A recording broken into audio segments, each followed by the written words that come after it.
I'm going to a rock concert with an old flame, and I think there's a chance we may reconnect. Let's show him what he's been missing. No, he's seen me recently. He knows. Oh.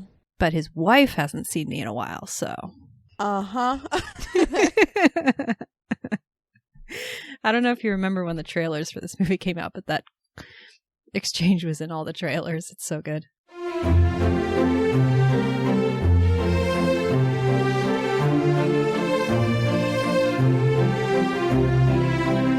Welcome to Your Pick, a film podcast. I'm Geneva. And I'm Tatum. We are two friends who love movies and love sharing them with each other. Each week, we take turns picking a film that is close to our hearts and talk about why it moves us, to tears, to laughter, and everything in between. We celebrate the craft of filmmaking, as well as the unique and personal ways we find meaning in the movies we watch.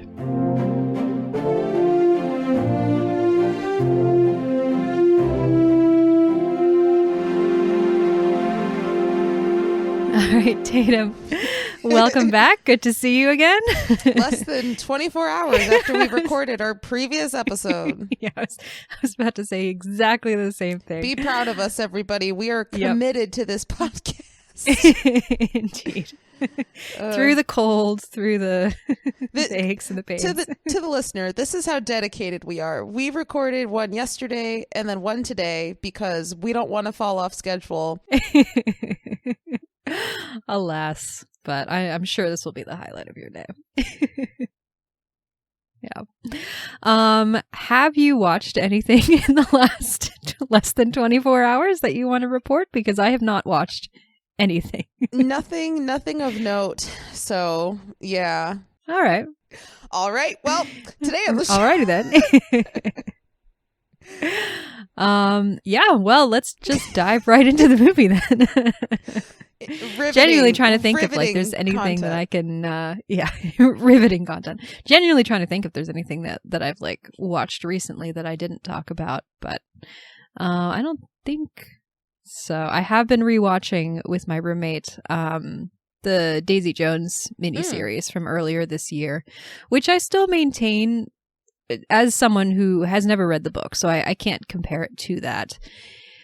The miniseries I enjoy, but there are some glaring casting issues, and also the music is not quite good enough for the in-universe explanation of how big that band gets, which can be a little frustrating. But I enjoy it anyway.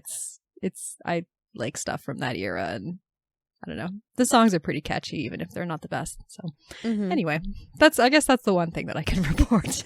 Nice. I mean, if we're really, really scraping the bottom of the barrel, I've kind of been rewatching Veep. I watched like 2 episodes this week, so there we go. Oh, very nice. I love Veep. I've only watched a handful of Veep episodes, but I've enjoyed them a lot. It's a good show. I feel like the character of Selena Meyer I connect with her so much in terms of my extreme frustrations with life and things not going well. And the way that she speaks to people is just like, I don't know. I connect with it on a profound level. Do I speak like that to people? No, absolutely. I do not. I would never talk to people that way. But the way that is that what's going on within your head when you interact with people? If I wasn't filtering my thoughts, yes, but I have a filter, which is a good thing. That's Selena Meyer, nor anyone on that show, none of them have filters for anything, which is why it's great. The episodes that I've watched are all the ones with the Finnish Prime Minister, because as someone who is descendant of Finnish immigrants, I always feel a spiritual connection to that country. And yes. Sally Phillips as the Finnish Prime Minister, I adore Sally Phillips. She's a great British comic actress, and she is just so funny in that role. I love her so much. What is I forget the name of that I don't think it's popular anymore, but that old game that people used to play on their phone. Oh, yes, where she gives her the Happy Birds clock. No, Happy Birds? Is that? No. Angry Birds. The Angry Birds clock. And doesn't Selena give her like a book of fish or something? Yeah. It's Angry Bird, no? Angry Bird. He's like, oh, yes, I know what it is. Yeah. It's just like the cheesiest looking clock. Oh, so good. So those good. are some of my favorite episodes. They're great. Yeah. She's like, we Finns, we're very well known for our humor. And Selena's like, okay. Yeah. Oh man, so good. If you haven't seen Veep, I recommend checking it out. It might not be for you, but if it is, it's fantastic. Agreed.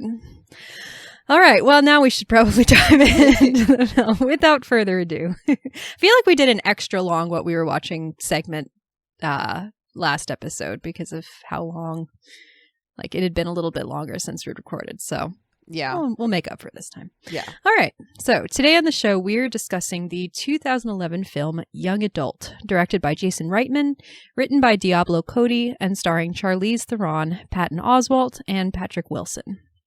Young Adult centers on Mavis Gary, played by Charlize Theron, a young adult fiction writer in her late 30s. Although she was once the queen bee of her high school and currently lives in a nice apartment in Minneapolis, Mavis's life is on a downward spiral. She's divorced. The book series that she writes for is ending due to lack of sales. She is lonely, depressed, probably an alcoholic. Probably? She's definitely an alcoholic. 100% she's an alcoholic. Oh gosh, we'll get to it, but that scene where she confesses that she thinks she's an alcoholic to her parents and they're just like, no. La-di-da, ha-ha. No. Yeah. Don't be ridiculous. Oh, painful. When Mavis hears that her high school boyfriend, Buddy, has just had a baby with his wife, Mavis decides to return to her small Minnesota hometown and scheme to win Buddy back. During her stay, she strikes up a strange friendship with Matt, a high school acquaintance she barely remembers, who is permanently disabled due to a vicious hate crime. Predictably, Mavis's attempts to lure Buddy away from his young family blow up in her face, forcing her to admit that she needs help. But is she actually capable of change? This film, I have a short section about how this film came about. Jason Reitman and Diablo Cody had been, by this point, friends and collaborators for several years. Most notably, Reitman directed Cody's script to create the critically acclaimed 2007 film Juno. Cody, who was kind of thinking about her own obsessions and the themes that connect her work about exploring adolescence and arrested development, began working on a script about a woman who is unable to grow up, which became the script for Young Adult. She shared it with Reitman, who offered to direct, and he was able to get Charlize Theron on board to star. The movie cost $12 million to make. It shot for 30 days, primarily in Minnesota and New York, and it did pretty well at the box office. It grossed around, I think, $23 million. Oh, that's not bad. Yeah, about double, made back about double its budget, so pretty good. And critically, it was very well received as well. In terms of my own relationship to this movie, I first saw this movie in college. I don't remember why. I think it was I've talked before, college was kind of a big, me just sort of really starting to explore my movie tastes and just kind of watching everything that just looked halfway interesting to me. I really loved Charlize Theron as an actress. I think I knew Patton Oswalt a little bit from Ratatouille. And the topic was just one that I found kind of interesting. And so I just kind of randomly watched it on a whim, and I was kind of immediately fascinated by this film and how dark and sharp it is, and the way that it's a film that, you have these really complex feelings toward Mavis. You sort of empathize with her at one moment, but also hate her because she's a terrible person, but also she's really trapped by these demons, sort of her own making, but also, in some cases she's, in many ways, she's kind of beholden to them. And, it's this kind of tragedy, in which this woman is just has the resources to get out of her own way, but is just completely incapable of it. And I don't know, I just find that sort of really dark character study really compelling. So it's a movie that I find, it's not an easy watch in the sense of, there's a lot of really dark things that it gets into, and But at the same time, I've revisited it many times over the years. It is kind of I don't know, it's an easy watch in a sense. I don't know if yeah, easy watch is not the right term. It's a movie I've returned to many times over the years, and I feel like every time I rewatch it, I get something new out of it, and I see new layers in it. I think this is a really, really well-written film, and I think the performances are really excellent. It's a very intimate film, but I think it's all the stronger for that. And I think it also has a lot to kind of comment on about just the shallow, materialistic commercial realities of modern life in a really smart way. So, yeah, that's my relationship with this film. What about you? Have you seen this before? Yes. So I saw this movie. I've seen it once before. I have no recollection of when that was. It might have been around college, but I'm really not sure. But watching it this time around, I realized that I didn't really remember much about this movie. I remembered that Charlize Theron was in it, and I remembered that Patton Oswalt was in it, and I remembered that Charlize Theron's character was depressed. That's all I remembered about it. It's really all you need to know. Yeah. But I also felt like going in, I expected it to be funnier because for some reason I remembered it being a little bit more of like a comedy. And so I think I was a little bit just, what's the word I'm looking for? I was just a little bit jarred and confused that it wasn't as funny as I remembered. Arguably, this movie's not really funny at all. Yeah. It is definitely a dark comedy, if anything. Yeah. So, I think it was just unexpected. I thought it was going to be a totally different tone, and I wasn't really prepared for the tone that it was. But yes, watching it this time around, these movies are they're not entirely related, but this movie reminded me of my experience watching the movie Edge of 17. I don't know if you've seen that, Geneva, but the one with Woody Harrelson and Haley Steinfeld. Mm-hmm. Yeah, I've seen that. Yeah, I remember the first time I watched that movie, I just was like, I don't get this movie. I'm angry at this protagonist. Why is she making these decisions? Like, da da da da. And then the second time I watched it, because I knew what I was getting into, I was really able to connect with it a lot more. And so I feel like this is a similar situation where had I seen this movie once before, yes, but I kind of completely forgot about it. So watching it yesterday, I was like, okay, I'm not vibing with this, but I also feel like if I were to watch it a second time, I would connect with it a lot more. So yeah, I mean, there's interesting things here, but I think overall it was just harder for me to engage with it because it wasn't the tone that I thought it was going to be.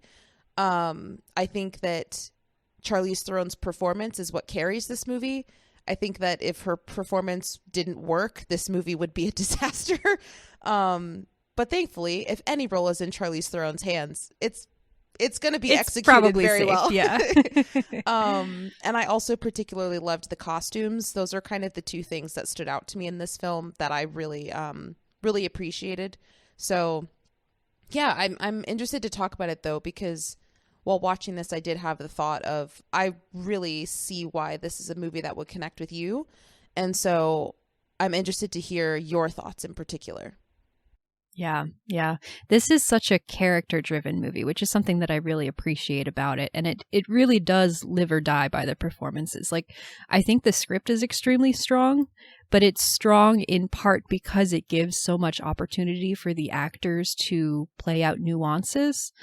There are so many scenes where Mavis will say something really awkward to Buddy, and you can just see these like 10 different emotions flitting across Buddy's face, played by Patrick Wilson, who I think is really good in this film, as he's sort of like, I don't know where exactly she's coming from on this. I don't know how I should react. Should I, confront this directly? Should I just sort of ignore it? Should I play it off as a joke? Like, what do I do?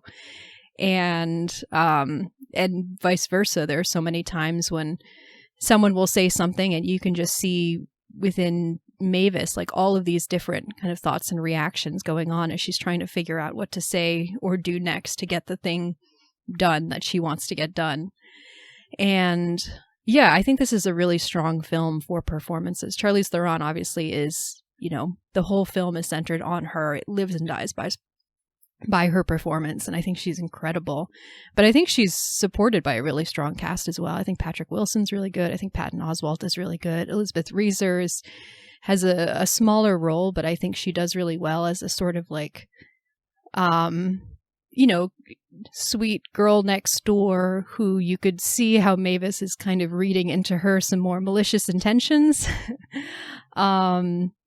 Yeah, I think this is a really great movie for actors in particular, which is one thing that I really like about it.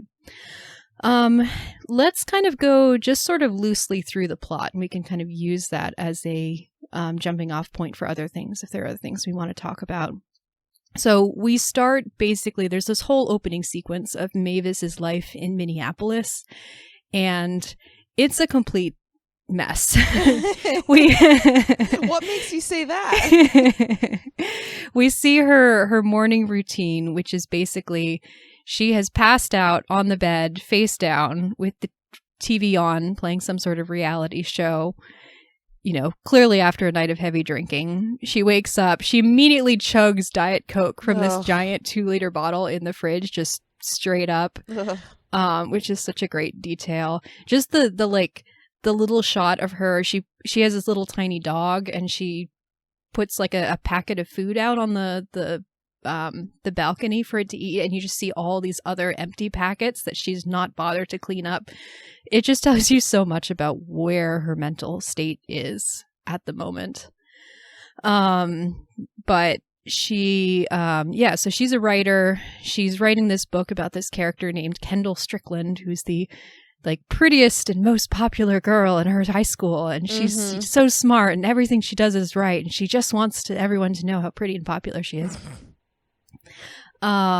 I like the detail of her like sort of half-heartedly doing like a Wii Fit kind of thing. Oh my gosh, yeah, that was great. Yeah. But honestly, I watched that and I was like, I feel like this is establishing a lot about her character, which is good. But what does it say about me that I need to have one of those in my home? Yeah, like honestly, I'm like, you know what? I should be doing that. She's got her own apartment. She exercises in the morning. Yep. Yeah. No, she's clearly not doing very well. Yeah. So there's this whole opening sequence. She also she sees this email baby announcement from Buddy and Beth, you know, her high school ex-boyfriend and his new wife. They've just had a baby. She prints it out on her like crappy home printer that like barely works. So funny. It's such a it's such a millennial Gen X that sort of like older millennial thing to do too. I feel like it's to print out that announcement and just I mean, this is 2011. We didn't necessarily have smartphones everywhere yet, but I also just love the way that it looks. You know how when your printer's running out of ink and it only it had the stripes and everything. I was wondering, I was like, how did they do that prop? They must have had a picture and designed it specifically to look like that before they printed it. But I thought that was really funny. Yeah. It's like she goes to all this trouble to try and make the ink work. And then it just does not. And then she doesn't barely. Yeah. Does she buy more ink? No, she just puts a little spit on it and hopes that works. A little spit? She puts a lot of spit on it. Oh man. I love how she goes out for lunch with a friend, except it's they barely seem to be friends. They knew each other from high school, but this friend just does not care about what's going on, and she keeps talking about this baby announcement. The friend's like, "Why do you care about this at all? Why is this a problem? You mean from this guy that you dated 15 years ago? Yeah, what are you talking about?" She goes on this this date with a guy. And oh my gosh, worst date ever. Oh my gosh. Cringe. He's talking about how he was in Southeast Asia, and it was he was working for a school, and it was the most rewarding experience of his life, and she's just not getting the vibe. She's like, ugh, gross. But they still go home together. Doesn't he respond? He's like, well, actually it was one of the most rewarding experiences of my And she's life. like, oh yeah, totally. And I love how that's just automatically cut to this shot of the two of them in bed the next morning, you know? Like, there's no transition. It's just like, boom. Yep. I was watching it and I was like, so whose apartment are they in? And then she starts packing her stuff and I'm like, oh, she's in her apartment. She just leaves with him like, there. Wait, what? Like, you're going to come back and find all your stuff gone, girl. Yeah. But anyway, I think this opening is so effective in the way that it to establish her character. Yeah, establish her character in very little time. It also just makes, like, I don't know.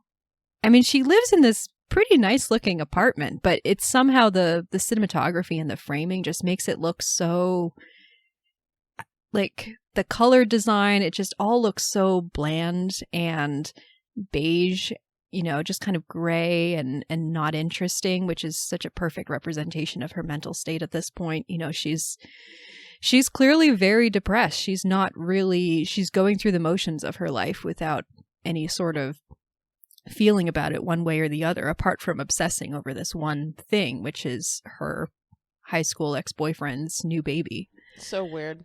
Yeah. But okay, go ahead. Just to say real quick, one of the other things I really like about this opening sequence in terms of establishing her character, I really like how we see both sides of her here. You know, we see the drinking, depressed side of her, but then we also see her get all nice and dressed up for the date. Yes, very true. And so it kind of, from the get-go, introduced this concept of she's really a mess, but she's a very good actor at the same time. Mm-hmm. She's very skilled at pulling herself together and putting on a performance for the people around her to hide how much of a mess she is. I mean, she looks incredible when she puts, like, my gosh, I was like, dude, this is crazy. How she, you know, there's that one scene later on in the film where she puts all this concealer on her face. And I'm like, girl, that's not your color. But then by the end, somehow it works and she just looks amazing. Like, what? Yeah. What kind of magic is this? I don't know how to do that. There's also the detail. I don't remember if they start establishing it here or a little bit later on, but the fact that she has this nervous tic where she pulls hair out of her head. I forget there's a technical term for that. I forget what it is.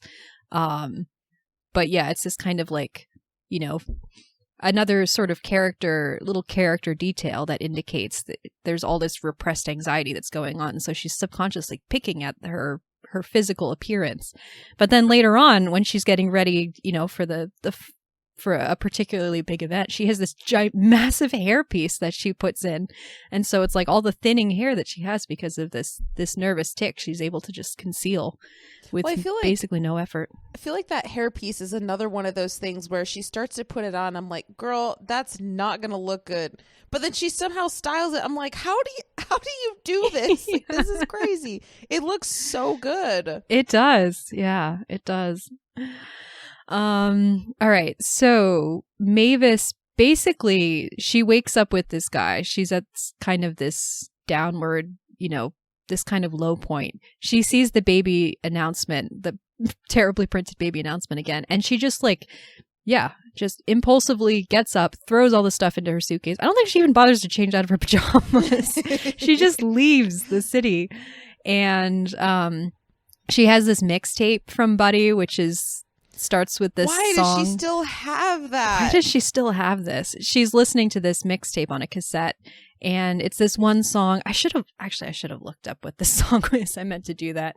Hang on, pause for 1 second. I'm going to look this up.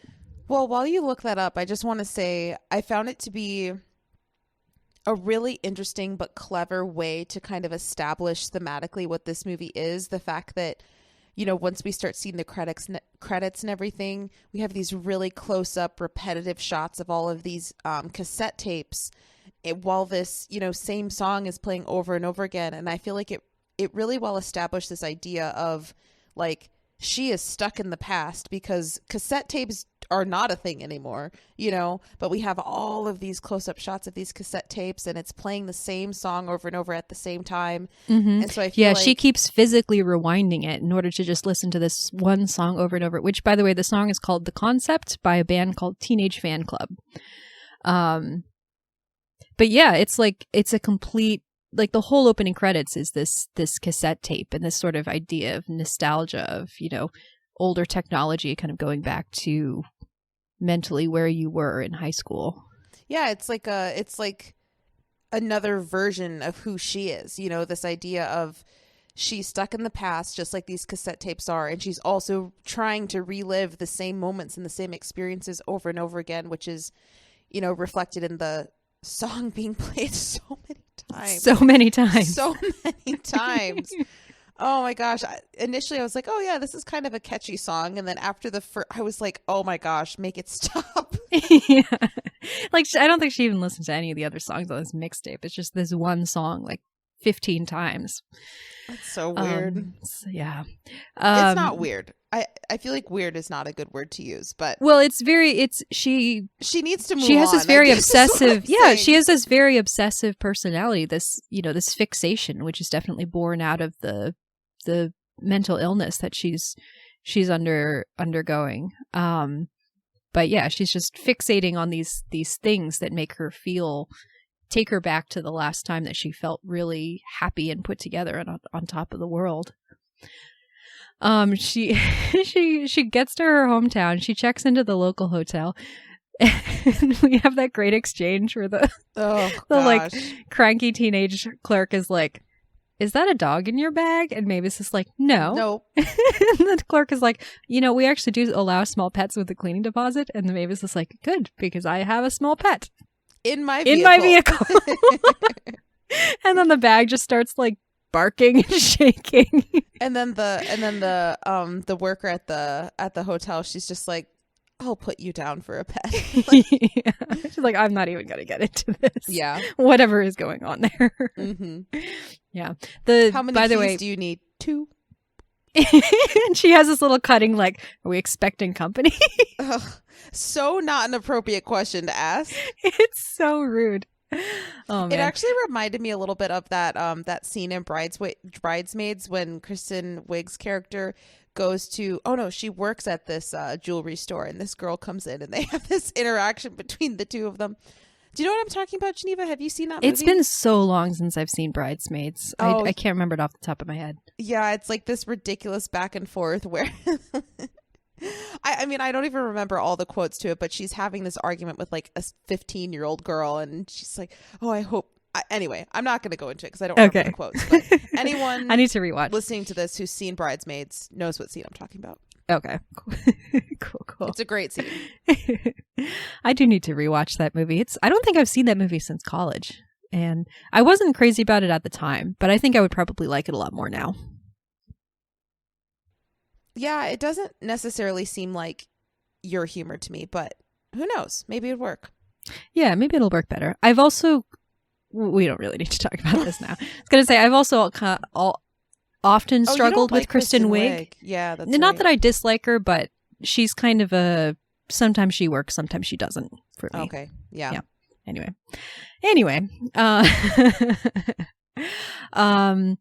So then we get this segment of the story where basically Mavis has settled into this hotel room. She calls Buddy and like puts on this really like positive sounding, "Hi, buddy. I'm in town." Just this little real estate thing. Do you want to catch up? Like, you know, kind of totally pretending she's just in town for something else. But if you want to like catch up, like, I'm here, just let me know. I love the fact that like while that conversation, so Buddy calls her back, and while they're talking, you see that Buddy is fixing, like, it looks like his wife is like pumped some breast milk, and so he's fixing it to get ready, presumably for the babysitter the next day while his wife is gone, like rehearsing for her band. Although we don't know that yet, but she's just like, Mavis is like, "Yeah, if you're feeling spontaneous, like we could go out right now." And he's like, "Yeah, I can't do that." No, thanks. One detail that I really love as Mavis then goes out to kind of the local bar to just kind of get out of the hotel room and drink, basically.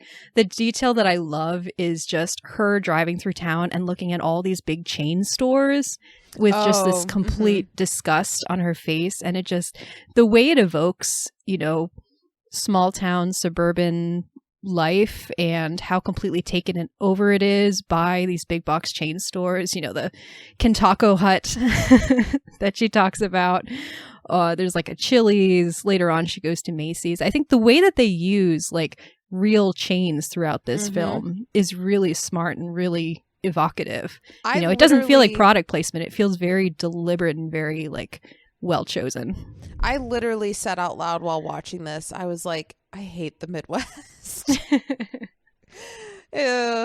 Like I had such a strong reaction to that kind of compilation of all those different places. I was like, oh God, it's just so boring and bland and they're all the same. And you know, you've seen one, you've seen them all.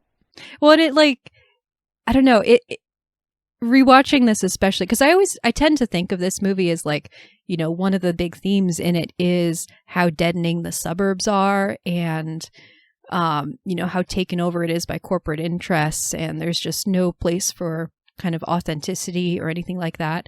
And this shot really puts you on Mavis's side, at least for a moment, in her complete disgust of her hometown and, you know, her feeling of that she feels consistently the whole way through of thank God I got out of here so I could, you know, move to this big city and have a life. But at the same time, like rewatching it, I'm reminded that the film doesn't portray the big city as any better. Like the big city looks just as cold and unappealing as the small town. You know, it in a certain way, I think it's not untrue that there are these soul deadening aspects of her small town, but at the same time, so much of this is Mavis projecting her own wants, desires, her aspirations, her feelings of what it means to be free, to have a fulfilling life onto this place where, I mean, we'll see. It seems like Buddy and Beth have a perfectly nice life. You know, they have hobbies, they have a community of family and friends who love them and support them. And, you know, Mavis is really projecting every time she's like, Buddy is so unhappy. He's so, you know, it's like a hostage. He's so stuffed in, and, you know, everything that we wanted when we were kids, he hasn't been able to achieve. So I need to save him. No, he seems perfectly fine, you know? Yep. As Patton Oswalt's character points out repeatedly. Many times. He's like, this person is happily married with a child. She's like, no, he's not. And he's like, how do you know that? On what basis are you saying this? And she's like, oh, I just know because I know him better than anyone else. And he's like, okay, like whatever. Well, speaking of Patton Oswalt, so Mavis goes into basically like the local bar, Woody's, and she's just sitting there drinking, and Matt, who's played by Patton Oswalt, is also at the bar, and he's like, he recognizes her because his locker was next. They were in the same graduating class. His locker was next door to hers all through high school. She clearly has no memory of him whatsoever, which is kind of like her sort of.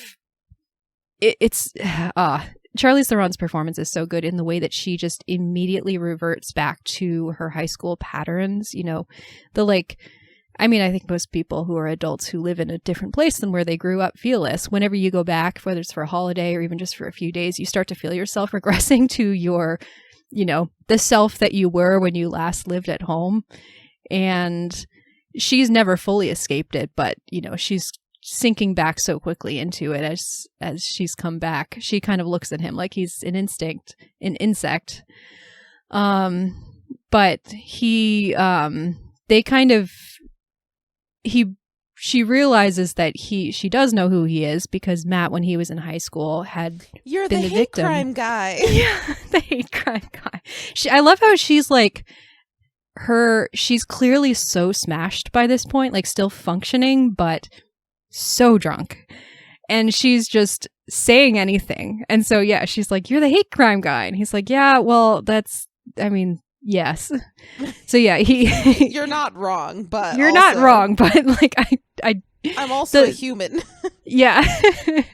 The detail of like, so Matt in high school had been this victim of this horrific crime that some jocks from his high school had jumped him and viciously beat him and done permanent damage to his shattered leg. his legs, I think he said. Yeah. And so he can only walk with a crutch now.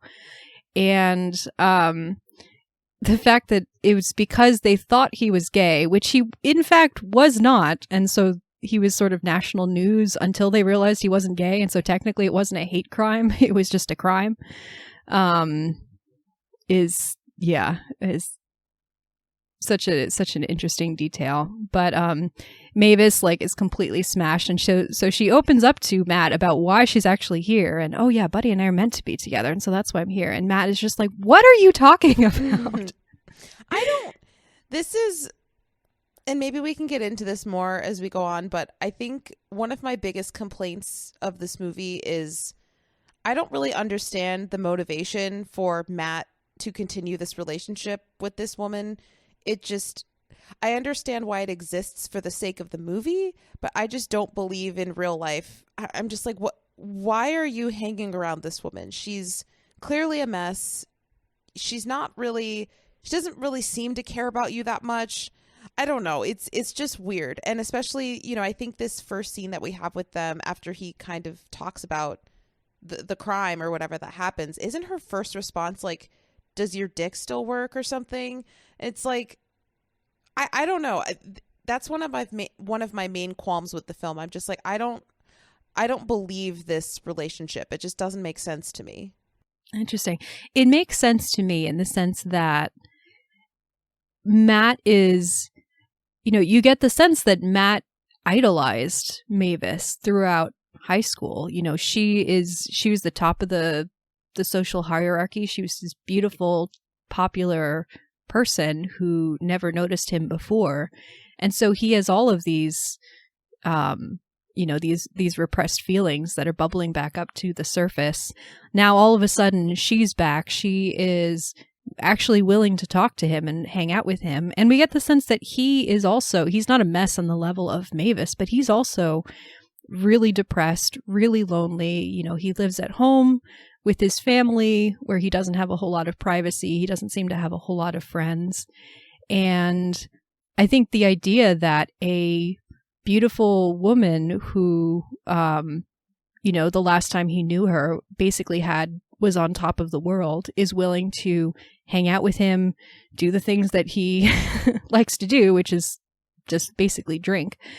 And, is like willing to engage with him, even if it's, him needing to constantly push back on her because she sounds insane, I can understand how that would be really tempting, especially since it's only about a week or so. I mean, I don't know how much longer it would have been sustainable, but I can see why it's like, well, I've got nothing else to do. And, this beautiful woman I once idolized is willing to hang out with me for a few days. Yeah, why not? Yeah. And I think there's also a level of like, at a certain point, he also feels sorry for her. I think he kind of recognizes there's no one else in her life that she's opening up to or who is willing to kind of point out to her what's going on. So at the very least, I can be there and push back on her, when she's saying these things, even though it doesn't seem to take it all. I just feel like it would work better for me if, I don't know, I just don't, there's not enough evidence there for me to show that he really cares about her as a person, and I can see this idea of, he just doesn't really have anything better to do, and this kind of adds some excitement to his life just for a few days. But, I think that the film tries to communicate that over time, he does start to care for her and have this connection with her. And, obviously they end up sleeping together towards the end. And I'm just like, I don't believe this. Like, I agree with you that the perspective of, her just being around and he doesn't have anything better to do, I can see that, but I don't see a genuine connection where he actually would want to, I don't know, be friends with her. It's just so strange because she's such a terrible person. Like everyone hates her because she sucks. And I just don't understand why he's different. Like I don't know. I don't know. It's just strange to me, but yeah, I don't know. I mean, I see Matt as a fundamentally kind and decent person who has a lot of demons of his own. And so I can see him as like, he knew Mavis before when she was on top of the world and had, some kind of idolization of her. And now seeing her when she's at his lowest kind of, I think, activates his desire to care for her in some way. So I can see that being part of it. I mean, yeah, I don't know. These are very, these are characters who are very broken and very lonely and in need of some sort of human connection. But yeah, I mean, I can see that it's definitely a strange relationship and one that's clearly not very healthy and certainly not sustainable. So yeah, I can see it being kind of difficult to accept. For me, it always worked. But I think part of that too is just, I think Patton Oswalt is really, really good. And I really buy the sort of antagonistic friendship chemistry between these two characters.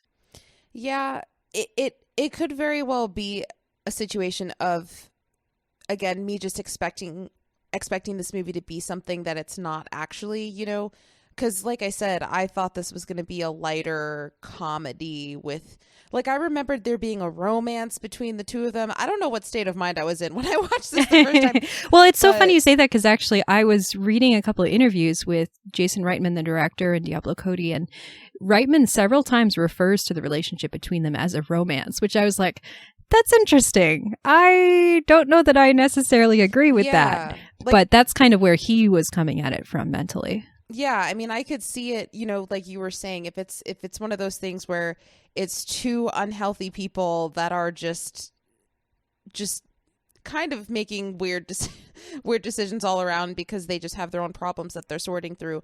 I can see that. I think I was just like expecting it to be a romance, and I also felt like the movie was trying to maybe communicate a little bit that it was. But I think if I look at it differently, it would work for me a little bit more. Yeah, that makes a lot of sense. It's definitely not, I don't know, I definitely wouldn't put it as a straight up like these two characters should be together type of romance. No. Yeah. Yeah. So the next day is when Mavis meets Buddy for drinks. Oh gosh. This so many cringe moments in this movie. She she fully does herself up. She, makeup's on, hair is looking great. She's wearing this really low cut, really form-fitting dress. She looks amazing.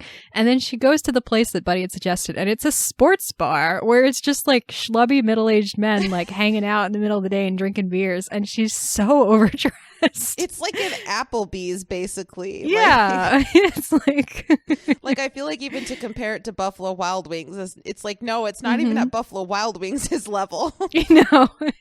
I also you'd bring your family there for like a night, for not a nice dinner, for just a dinner. Yeah. Get some chicken wings. You just want to get out of the house and not cook for the kids and have them have food on their plates. Exactly. I love the detail though of, I mean, gosh, she's just so stuck in the past. And I love that detail of her basically saying, I think she orders like his favorite Hard drink Jacks, or something. yeah, that they used to drink in high school. It's like, girl, that's a teenager drink. Like, what? And she's like, no, it's this romantic gesture of this time that we had together. It's like, and he basically so is funny. like, that's crazy. Why would you order me that? Yeah. It's like, he just looks so weirded out. He's like, I've not had one of those in so many years. And she's like, oh yeah, me neither. Like, I'm 40. Also the detail, I mean, the just nice little detail. She's super early and she sits down looking completely overdressed and out of place, and so she just opens up her phone and starts typing gibberish on her BlackBerry. BlackBerry. It's amazing how quickly films age, because this movie felt so old to me because of the technology. It's like, I remember when we had that printer. I remember when we had BlackBerries. It's like, crazy. Yeah. This is like just a few years pre like smartphone revolution, and it's such a different vibe. This conversation between Mavis and Buddy, I mean, it's not a super long conversation. It's mostly just small talk, but it's so good, I think, at kind of establishing the complete disconnect between the two of them, where, like you said, Mavis has ordered them these like sweet like teenage drinks that Buddy is like, yeah, I don't drink those anymore. There's like a moment where he's like asking after her living in Minneapolis, and he calls it like the Minneapolis, and she's like, no one says that. And he gets this look on his face where he's like, I feel really intimidated by you, and also I'm kind of hurt because you made me feel small, and now I'm just gonna go and like get the drinks from the bar. And like she's just like, I do kind of understand that, though. I mean, not that I would ever react like this to people, but when people say the Windy City, I'm like, are you serious? Clearly you're not from here. You're clearly not from here. Oh, but it's just so like they're just so on different pages. Like she's trying to sort of tease him and make him feel comfortable, and everything she's doing is just making him feel more awkward and intimidating. You know, she's kind of like, oh, you're still at General Mills? And he's like, yeah, you know, like my dad's there too. We have lunch sometimes. And she's like, okay. I feel like this scene too really just, you know, kind of referring back to what I was saying before in terms of costumes. I feel like his costumes are so great because they really just communicate exhausted young father, suburban dad. You know, he's got the loose clearly he just threw it on. All of his other clothes are dirty and he doesn't care about how he looks because it doesn't matter, because he's married with a kid. And you know, I feel like maybe this is just me, but he seems like a really boring guy. Boring suburban dad, like perfectly nice. You know, you can tell that Patrick Wilson obviously is a super handsome man, but they make him look kind of schlubby, and you know, like he's not caring about his appearance nowadays. He's just kind of getting through it.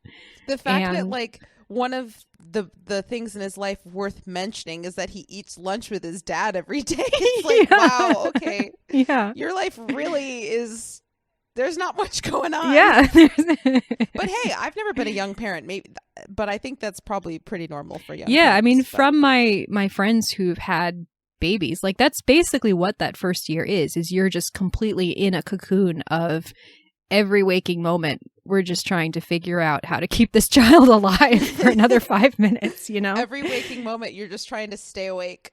Yeah, like you're running on like 2 hours of sleep. It's, you know, you're trying to think of everything, trying to make sure you've got everything you need. Like, you know, and that's fine. That's just the way it is. And it's just so completely on another planet to where Mavis is. I love the detail too of how he's not drinking because he's showing solidarity with Beth, since Beth is nursing and she can't drink, which is such a sweet thing. And Mavis is just like, oh, okay. She's like, barf, blood. Yeah. Oh shoot, what was I gonna say? Oh yeah, in this movie, I will say, I also said this out loud while watching the movie. His baby in this movie, not a newborn. That baby's at least 5 months old. That is not a newborn baby at all. Yeah. I was curious about, I mean, I guess you could do like because the announcement they send out is for the naming ceremony, right? And I guess that's something that you could do a little bit later on. But yeah, clearly not a newborn. No. Yeah, basically they just have this really awkward conversation, but it's one of those things where it's like Buddy is trying to be nice, and him trying to be nice is just enough for Mavis to kind of continue thinking that something is going to happen, because he invites her out to see his wife's band play, and he asks if she'll sign one of her books for his niece who wants to be a writer, and Mavis is, you know, kind of like gloms onto these things and is like, oh, clearly he still wants me in his life, you know, clearly he is so impressed by me, you know. She's delusional. She's very delusional. She is. Yeah, she's fully delusional. She just keeps creating these like whole narratives in her mind about how, like, you know, he didn't explicitly say it, but I could tell that there's still chemistry between the two of us. And I do also feel like, though, he does kind of give a little bit of mixed signals, because I mean, I feel like we can't deny that the kiss does happen, and you know, obviously they're both drunk, but he doesn't seem to be not into it, you know? And so I feel like that kind of makes me look retrospectively on things that happened in the film prior to that moment of just like, I don't know. There might be little hints of something there.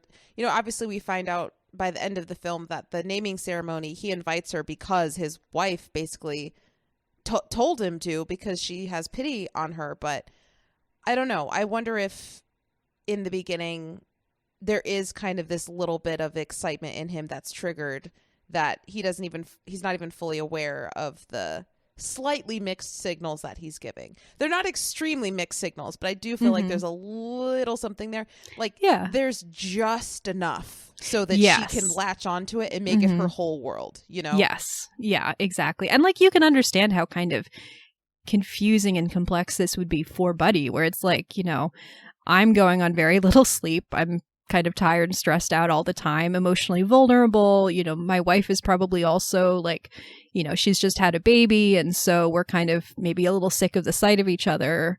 And now all of a sudden my glamorous ex-girlfriend comes back in town and is just dying to hang out with me. Like, and there is, you know, we have this really long history and we've gone through these really big experiences together. Like, you know, there's definitely the potential for temptation there. I can certainly understand why he would be like vulnerable to what Mavis, you know, Mavis's attentions, and like, you know, not be on his guard for what Mavis is trying to do, which is, I mean, you know, an insane thing to do. So yeah, I definitely agree that there is like, you can see that he's maybe giving off a little bit of mixed signals, because he's probably a little bit confused himself about what is going on.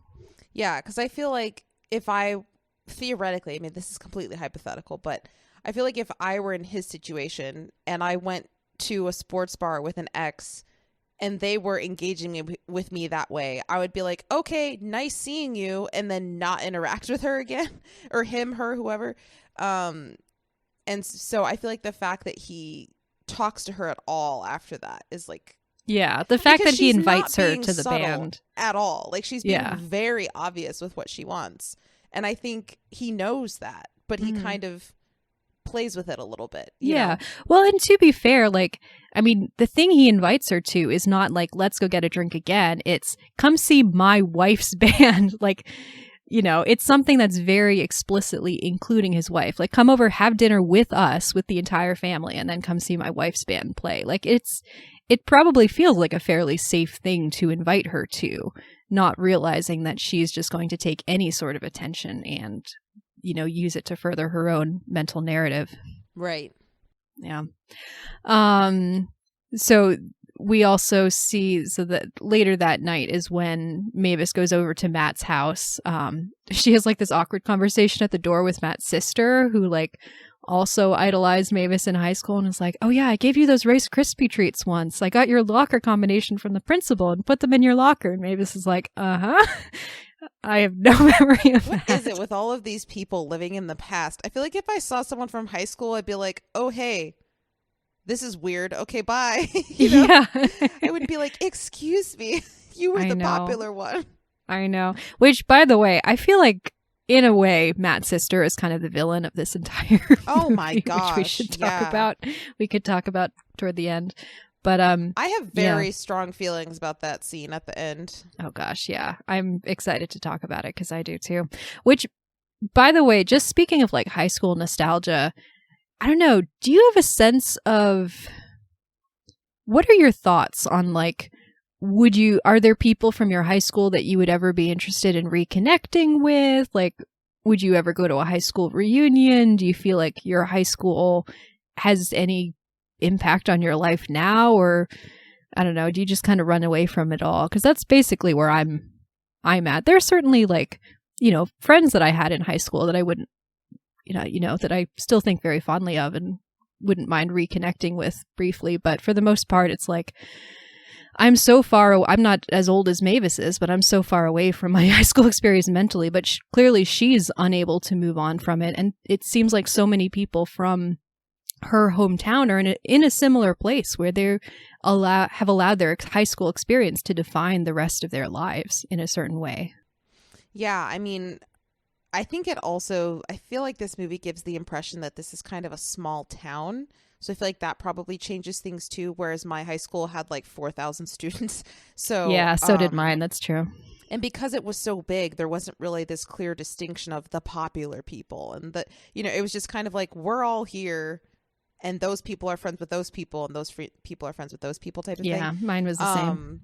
But yeah, I mean, I feel like there's one person from high school that I would want to reconnect with. And so because there's just one person, I have no desire to go to any reunions or anything. I'm like, I don't have anything to prove. I also don't really care what any of you are doing. Like, I wish you well. I hope your life is good and you're doing okay, but I'm not really invested in that. But I think that says a lot, again, about this character, because I think it's normal for a lot of people to kind of, especially this far removed from high school, to just be like, oh yeah, that's a time that happened when I was a kid, but like, whatever. But not just her, but so many people here are really still thinking so much about high school. I'm like, what? That's so crazy to me. It's been 15 years, if not more than 20 years. I don't know how many years it's been, but yeah. Yeah. Yeah. I think 20 years, because she says she's 37 at a certain point. Oh, okay. So yeah. Yeah. Let's see. Yeah. So yeah, she goes to visit. What is he working on? Is he like making his own figures in that kiln or whatever it is? I didn't know what he was doing with like that heat barrel. The heat barrel was for his distillery because he makes aged bourbon, it's like you smoke the inside of the barrel and then it contributes to the flavor of the bourbon. Right. Okay. The scene where he's like, okay, here's some bourbon that I have, like give it a little sip, and she just like chugs it. It's just like, oh gosh, it's probably like 5 shots that she's downing at once. It's really concerning. And the fact that in the beginning of this episode you had the audacity to say probably an alcoholic. Probably an alcoholic. Yeah, I don't know why I made that disclaimer. Like, she's 100,000% an alcoholic. Yeah, and Matt's like, oh, okay. Anyway, yeah. So, and they also like. He like tries to show her the action figures that he works on. She doesn't really care, but then she's just like, I have a great idea of what we could do. And then they just go over and park in front of Buddy's house and it's such stalkerish behavior. It's so weird. So creepy. It's so weird. And Matt, I feel like with Matt too, in terms of his motivations, I feel like there's also a little bit, I did say that he was kind of a kind person who wants to caretake, but I feel like there's also a little bit of him that's like, there's going to be drama from this. I'm just curious to see what's going to happen. Well, that's the thing. I don't think he's a kind person, really. I think he's just, I don't know. I think he's just as depressed and mean as Charlize Theron's character is. I think he just shows it in a different way. But I don't know. That's just my opinion. It's because of his past. I feel like he's coming from the perspective of, I was this loser kid that no one liked and people attacked, where she's coming from this perspective of, oh my gosh, I was the most important person and everyone loved me and da-da-da. So I think because of where they're coming from, it manifests itself a little bit differently. But I think overall, both of them are kind of mean people that need to move on from their past.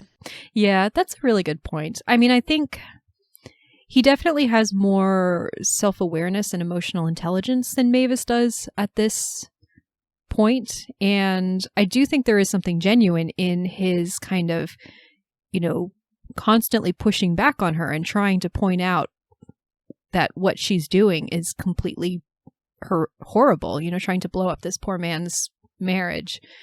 But I don't know. It's like, again, what I like about this movie is I think the motivations are complex. I think there is to some extent, a genuine desire to help her. But there's also this sort of, let me live vicariously through what I wanted to do in high school, which is hang out with Mavis Gary and, look down on other people. Yeah, I think there's a little bit of both in Matt. Yeah. Let's see. So the next day, we have this scene where the next day, as Mavis is like getting ready to go to see Beth's band perform, we have that scene where she goes to Macy's, which you read at the beginning, where she completely freaks out the store employee by admitting that she's trying to steal her ex-boyfriend away from his wife. So nonchalantly as well. Yeah. We also have the scene where she goes into a bookstore and offers to sign copies of her book. The bookstore attendant is played by, I'm forgetting his name, but he's from the comedy troupe called Britannic, which I really like. But yeah, she's just like, yeah, I'm the author. See, it's written in really small print on the inside label of the book. Let me sign it for you. And he's like, well, can you explain to me? I don't actually understand her role with the book. Because she's the writer. Did someone else take credit for her work? Like, I don't understand. It's either, I think I get the sense that there is a real person who started the book series. This is kind of a common thing, I think, in long-running book series, especially young adult fiction, where there's a person who starts the book series, who creates all of the characters and the setting. But then at some point they decide they don't want to write anymore, but the series is really lucrative. So they get ghostwriters to write subsequent books. And they basically publish them under the name of the original author, since that's the person who created the series. But the ghostwriters are doing the actual work of those subsequent books. I don't know how I feel about that, but okay. Yeah. I mean, like, the Nancy Drew series, Carolyn Keene, I can't remember at this point. I should look this up. I can't remember if Carolyn Keene was an actual person and then most of the Nancy Drew books are written by other authors, or if Carolyn Keene is actually not a person at all and that was a ghost, like a pseudonym for a series, like various authors who've written various Nancy Drew books over the years. But like it's a pretty common thing within publishing. I just think they should give credit. Because, like, with the Wheel of Time series, for example, Robert Jordan is the author, and then when he couldn't write anymore, they brought in Brandon Sanderson, and so then they say written by maybe they say written by Robert Jordan and Brandon Sanderson, but either way, they're giving very obvious credit to the replacement writer. Yeah, I definitely agree. Give credit. I would imagine that since Brandon Sanderson was already an established author on his own, he could probably negotiate for more public credit, whereas interesting. A lot of ghost writers are, just struggling working writers who are not necessarily big names and don't have the command to, they're not going to pull in readers the way the name of the original author would. Gotcha. Yeah. Let's see, where are we? So, oh gosh. So yeah, we've reached the scene where she goes over to the Slade's house. They have this incredibly awkward conversation in the living room. Yes. Where Mavis just does not care about this baby at all. She kind of regards it as like this little inconvenience. There's these so many little moments where it's like Mavis will say something that's trying to make herself seem cool, and you can see that Beth and Buddy are both kind of like intimidated or hurt or a little like, okay, we're just normal people, like you're all fancy and everything and we're, not on the same level.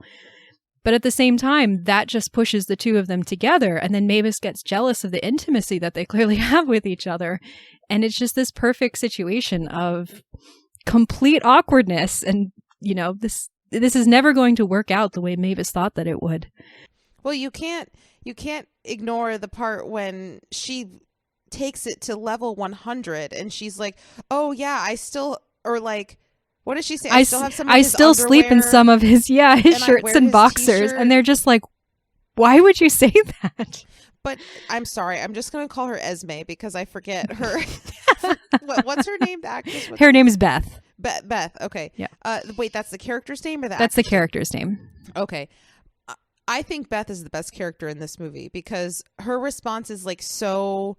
the way that she's able to finesse herself out of a super awkward scenario and make it seem somewhat normal and like she's not judging her or whatever. I'm like, that is a masterclass of like behaving and responding to super awkward situations, because she really does.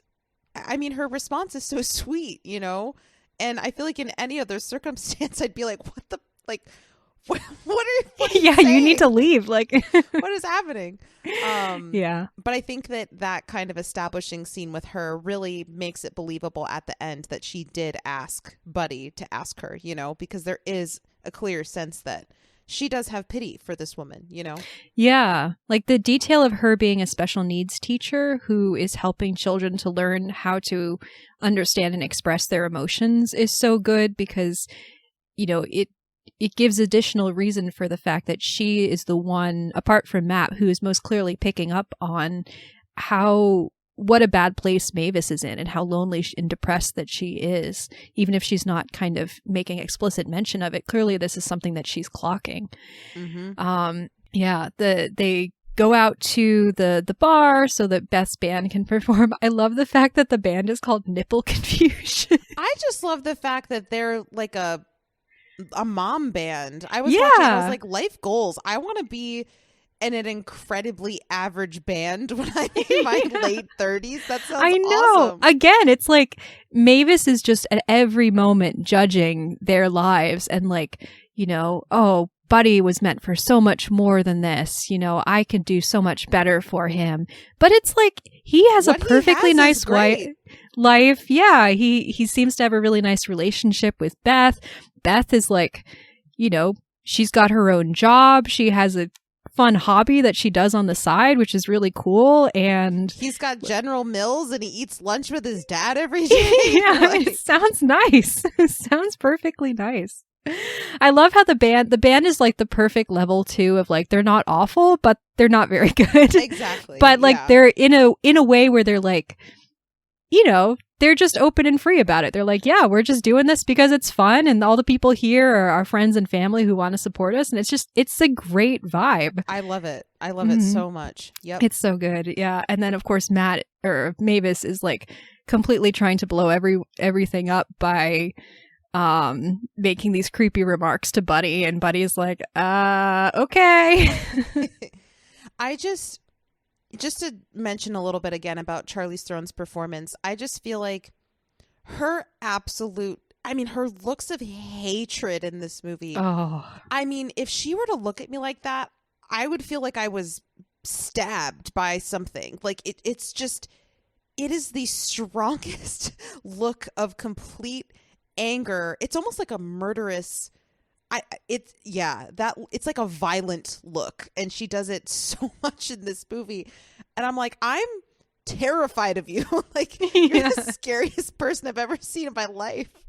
Well, again, with her like just slipping effortlessly back into high school, like queen bee bitch mode. Mm-hmm. There's that one band member who clearly knew her in high school and calls her like psycho prom queen bitch. But then afterwards, she says something kind of bitchy to Mavis, and then Mavis is just immediately slips back into that sort of passive aggressive, like, oh, I'm going to say something positive that is actually the most devastating thing you ever heard to her, you know?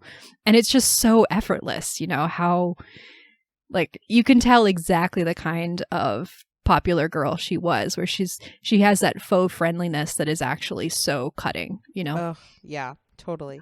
Yeah.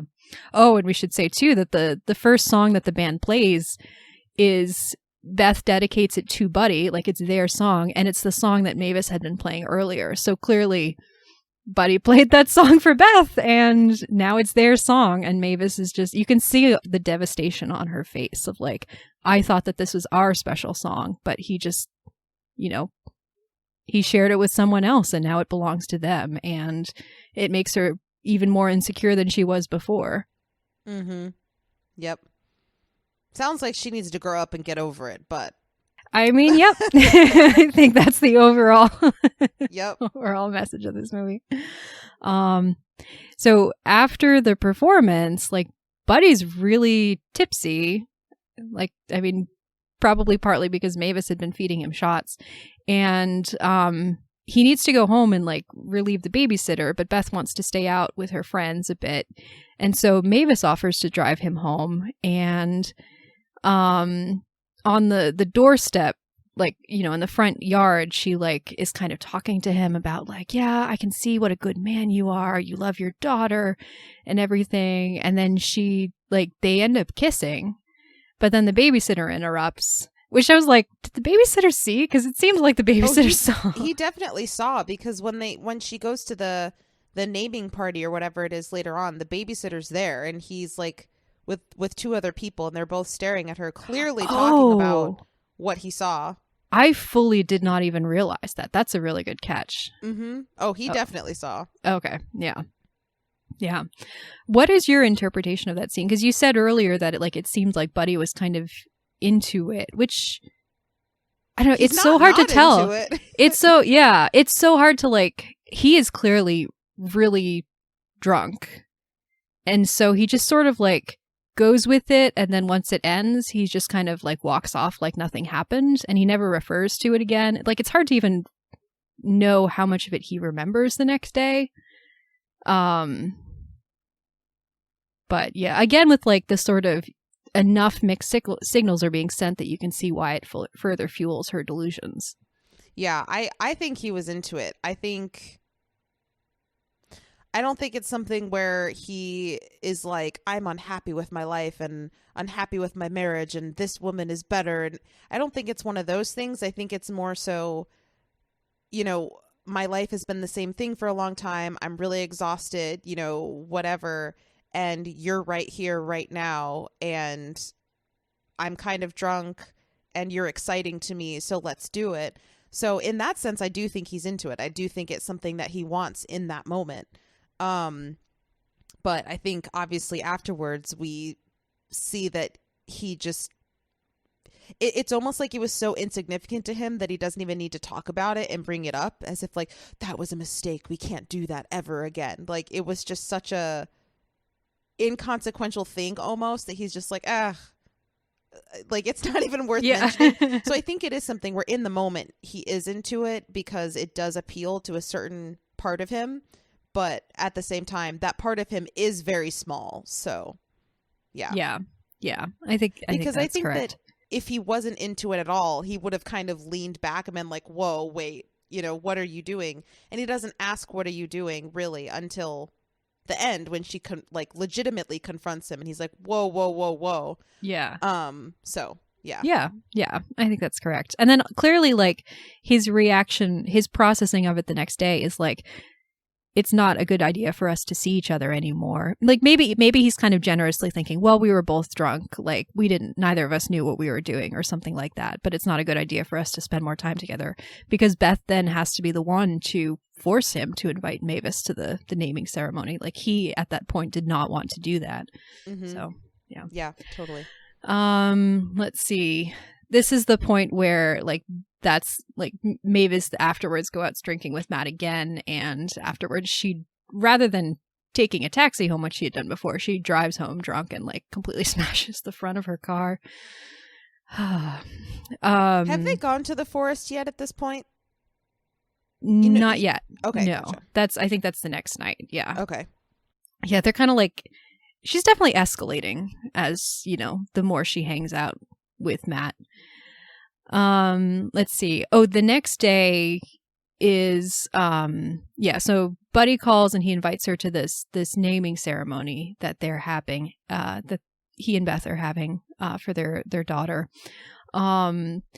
Mavis like runs into her mom in town, with her mom like slowly driving behind her in the car, and Mavis like, oh, hi.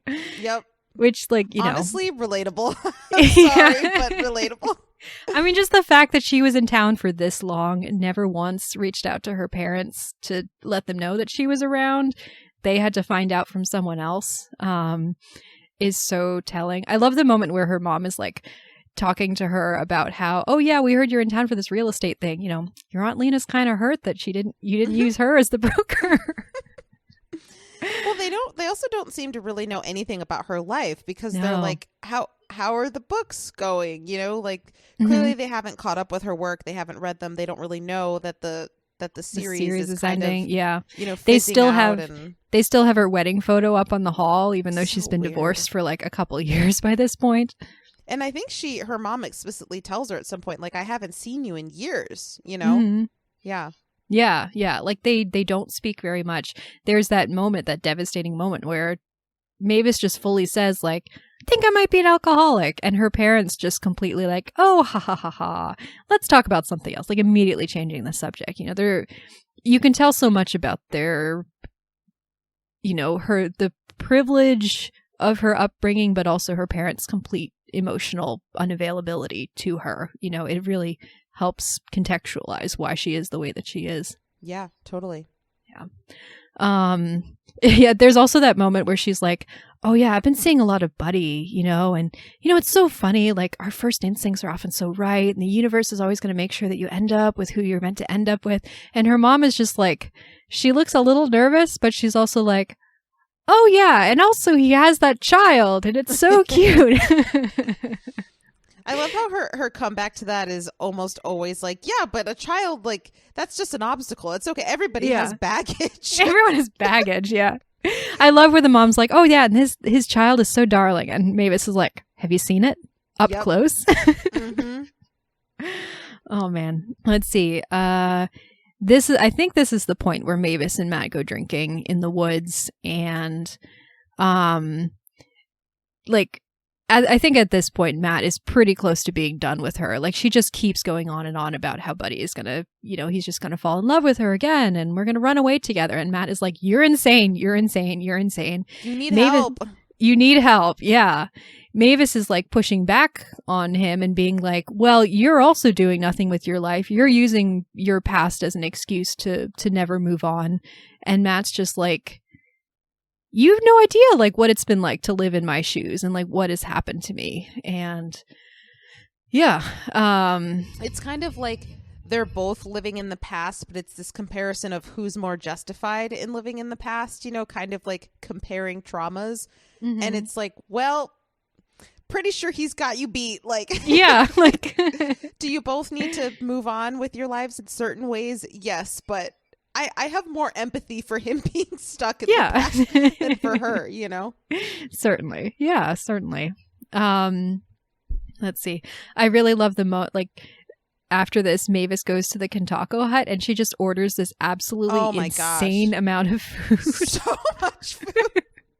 She's just sitting there eating it all. Yeah. And she's continuing to write her book. Like, throughout this whole film, she's been kind of writing, and she's like writing about how Kendall is just basically like, I've been wronged by everyone in my life, and I'm going to go nuclear on them, and I'm going to get justice for all the ways that I've been wronged and everything. And, well, she's also writing things that she's literally hearing like 14-year-old girls say in stores. You'd be like, oh my gosh, yeah, David, blah, blah, blah, blah. Like, he's just like my heart, my stars, my universe. Yeah, like, she uses that line on Buddy, and it's such a cringy line.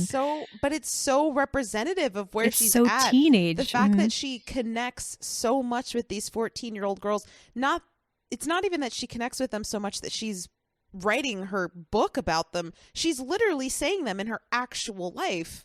And I'm just like, girl, your level of just delusion is like out of this world. Yeah.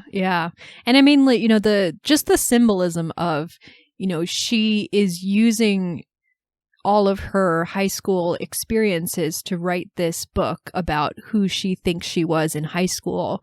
But the book itself is being like phased out. The series, the world is literally moving on from the series that once was popular and now is no longer. And she's just unable to accept it, Let's see.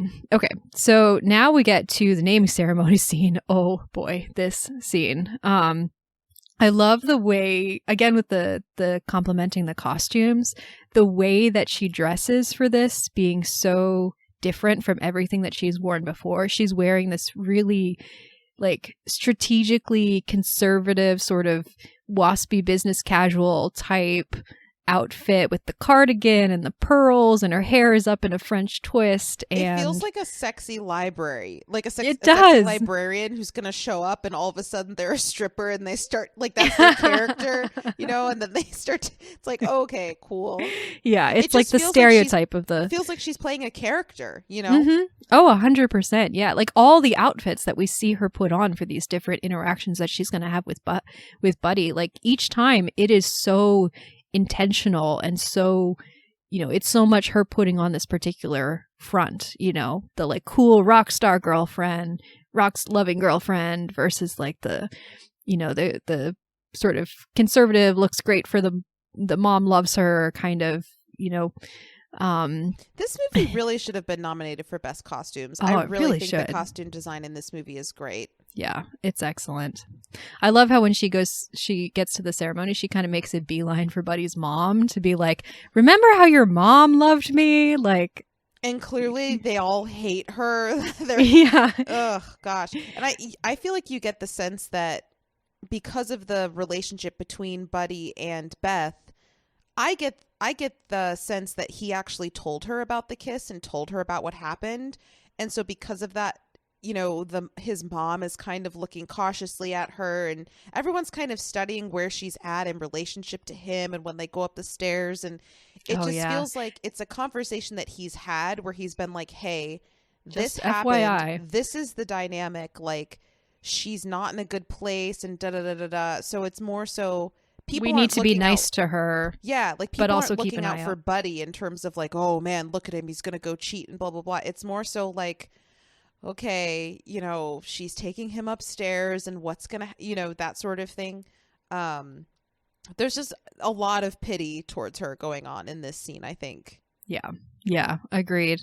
I love the look that Mavis gives when they head up the stairs together, where it's this really conscious, like, I want people to see that we're going upstairs together and to think the worst because that's what I want. Because it's hot. Yes. Well, okay.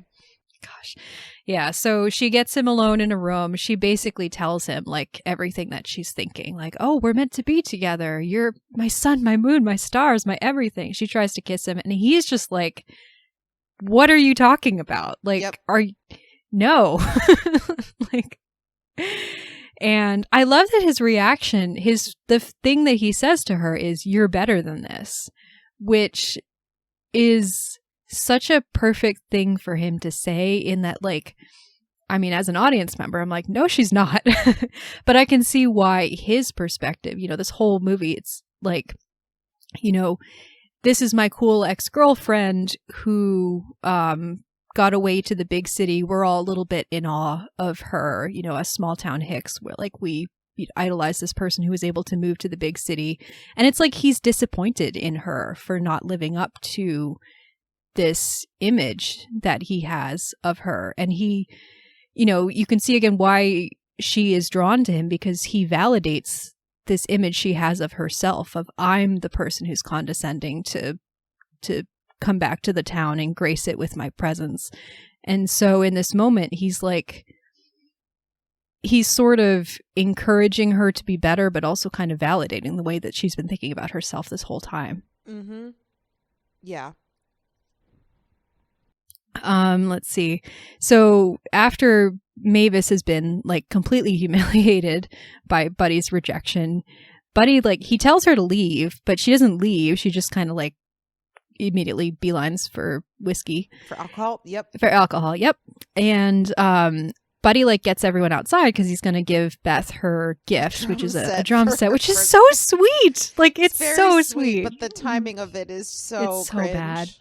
Yeah, so Beth, like, she's trying to be nice, and she's like, here, do you need anything? And Mavis is like, I need a real drink. And, like, Beth tries to give her, I think, some wine or something like that, and she accidentally spills it on her dress. And just, oh, man, Charlize Theron's performance as Mavis is, like, immediately freaks out and slips into, like, you know, high school bitch, like, what did you do mode? And curses her out. But then immediately realizes that everyone's staring at her and switches gears and tries to laugh and be like, what do you guys, like, loosen up? And it's just so, like, disconcerting. Like, she's off her rocker. She's so unstable. Like it's this really like awkward scene where everyone is staring around as Mavis is just spinning out and spitting out and spitting out. And she like completely confesses everything that's going on. You know, she wants to run away with Buddy. And also she and Buddy like she had gotten pregnant and had miscarried. And so they have this whole like history together.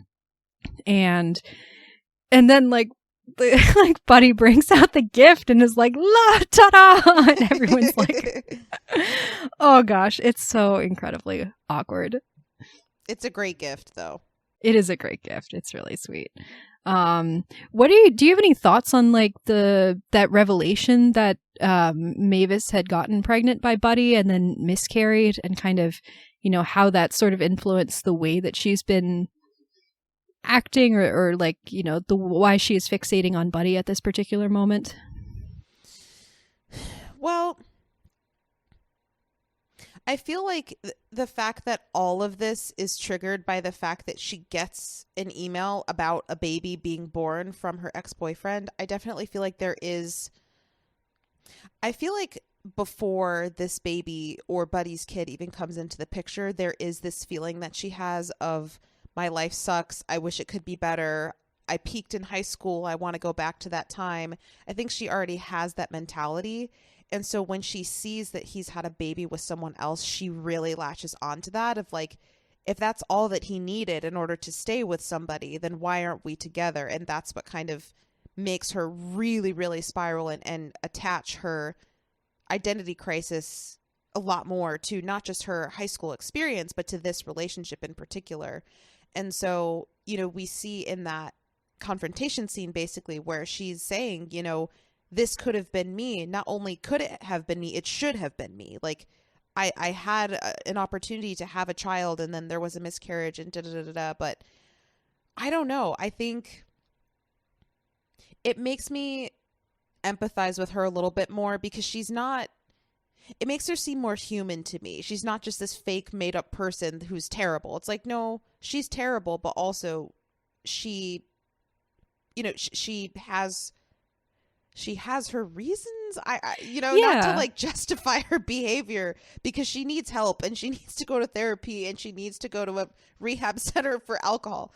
But I don't know. I just feel like I don't think it's a coincidence that they include that storyline for her in combination with the fact that he just had a kid. I think that's, you know, intentional. Yeah. I think that's a really good point. Because like I kind of go back and forth sometimes on, is that particular plot revelation needed? Like, could it have just been, you know, she's fixating on her high school boyfriend without the added detail that she'd previously gotten pregnant and had a miscarriage? But I think it does add a layer to her character. And I think this movie just in general, and again, you know, with how good the writing is, but also how good Charlize Theron's performance is, it does such a good job to me of going back and forth between, you know, Mavis is a fully terrible person that on the one hand we, you know, in no way endorse, but it also gives all of these reasons for why she is the way that she is. And it also shows her at her most vulnerable and hurt, and shows that she has, you know, she's struggling with these undiagnosed mental issues. She is struggling with alcoholism that she's not ready to confront, and depression that she's not ready to get help for. And so, you know, there is a level of empathy that we can have for her, even as we're also horrified by the things that she's doing. You know, I think it does a good job of striking that balance of showing like a terrible person is still a human being who is hurting and has things that are pushing them to act the way that they are. And even though we don't, you know, endorse what they're doing, we can still recognize that they are a human being the same way that we are, and that there's pain and there's trauma that is affecting the way that they're, you know, interacting with the world. Mm-hmm. Totally. Yeah. Which then leads us into the next scene where we see her at her most Yeah. vulnerable. Although actually I should add, just, we also get this revelation in the scene, which we talked about a little bit before, but Buddy finally admitting that he didn't invite her to the ceremony. He only did it, he didn't want to invite her to the ceremony. He only did it because Beth really felt sorry for her. And I think this is just kind of the final blow to Mavis's ego of like, this whole time I thought that I was fooling everyone into thinking that I had it all together, that I was like the successful adult who made it and has the most glamorous life and everyone looks up to me. And now I realize that everyone has just been pitying me and humoring me this whole time. Like, that's just devastating to her, you know? That specifically, I think, is so devastating to her sense of identity. And that directly leads her into, what happens next, which is she goes to Matt and is like, I'm crazy, I'm screwed up, no one loves me. And she's just like crying, she's drunk, she's vulnerable. And it's so, when she like takes off her dress and is just standing there and sobbing, like it's so sad. It's so vulnerable. And so he's like sort of trying to comfort her. Can you remind me, I didn't have subtitles on and I didn't rewind it to double check, but before he comes over to hug her, she asks him to do something and it sounds like she says, "Can you hide me?" That's what my subtitles said, which I thought was fascinating because I remembered the line as "hold me," but I think it is "hide me," which I think is like it's very such an interesting choice of words. Yeah. It's like she wants to disappear, you know, she wants to no longer, she feels like she's always being looked at and she doesn't want that to be the case anymore. So they're hugging and then she sort of like pulls him onto the bed and they end up having sex. I really this is another scene where I just want to note the costume design. Like the fact that when she takes her dress off, she has these like pasties and then she has these tights that are so high, the pantyhose, that they're kind of like trying to hold in her stomach or her figure or something like that, but they're see-through and you can see, you know, underneath. It's just, I feel like the costumes here in combination with her hair and makeup, it works so well to communicate everything you need to know about how she's feeling, you know? Mm-hmm. Yeah. Let's see. Yeah. So they like afterwards, they're in bed together. There's this really, because, you know, I'm definitely of two minds of the fact that they have sex, where it's like, I understand why it happens for both of them. But at the same time, it is kind of uncomfortably like, you should not be having sex with this woman. This woman is extremely vulnerable. Like, not good. But well, I think that it goes both ways, in my opinion. I don't think either of them should be having sex with the other because both of them are vulnerable. Yeah, like she clearly wants it in the sense of she wants someone to make her feel better. And this is the way that she can find to make herself feel better is let me find someone who I know wants me and like initiate that. So it's not like, you know, it's not like it's something that she didn't want, but it's born out of this really, you know, messed up place. But I think he's the same though. I think that he also is coming from a point of like, you know, this is something that I don't really get to do very often, and here's this woman who is here in this state of mind and she's like willing to do this, and so I'll kind of take advantage of this situation.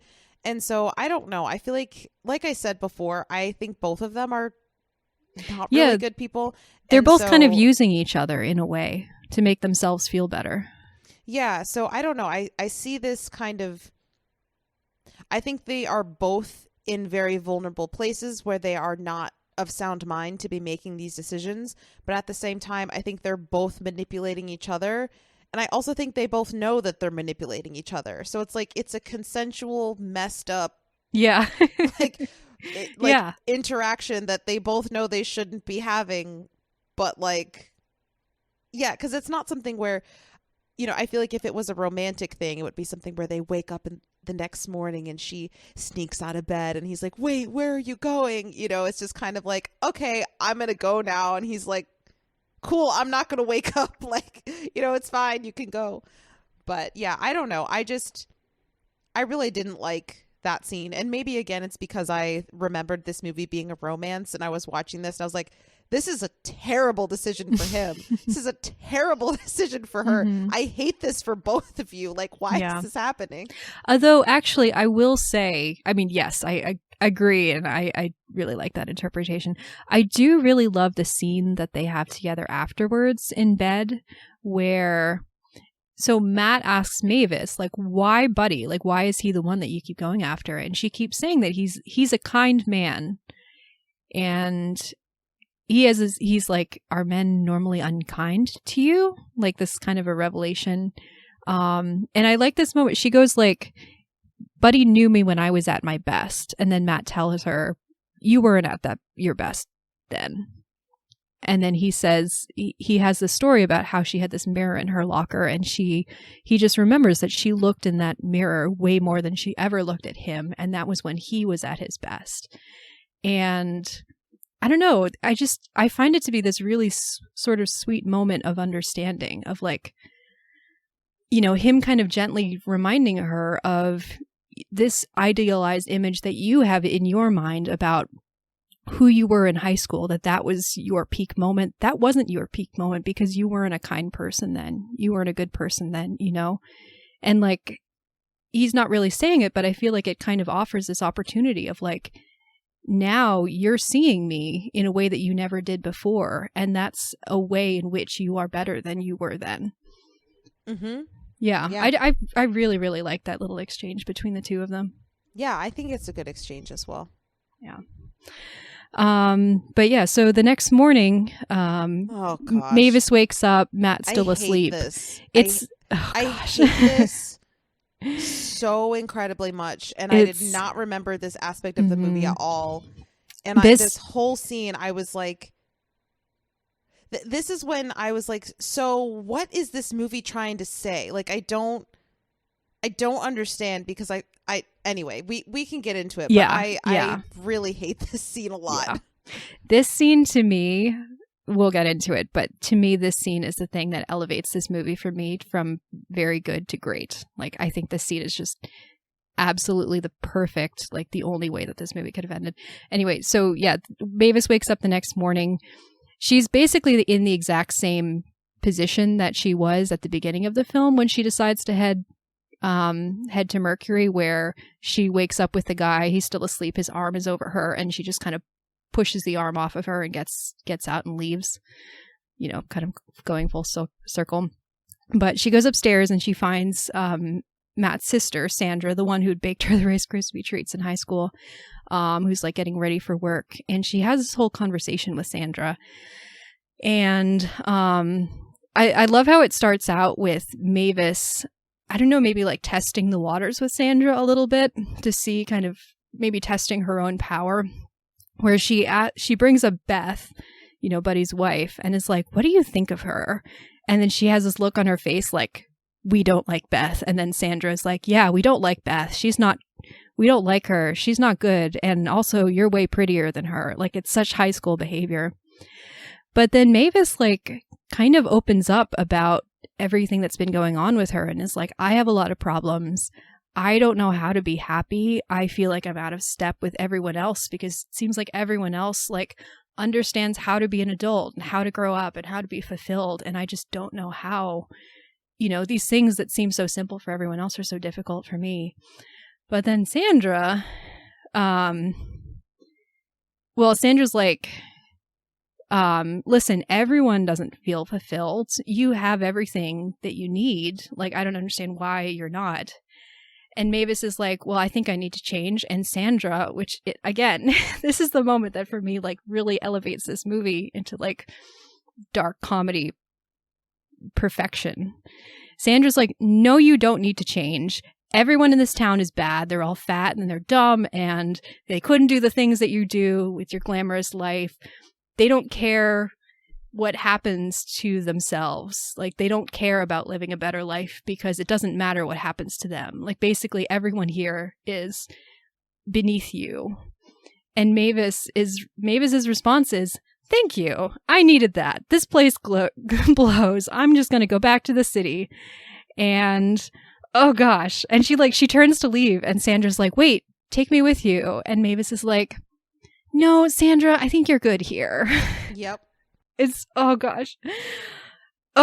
It's so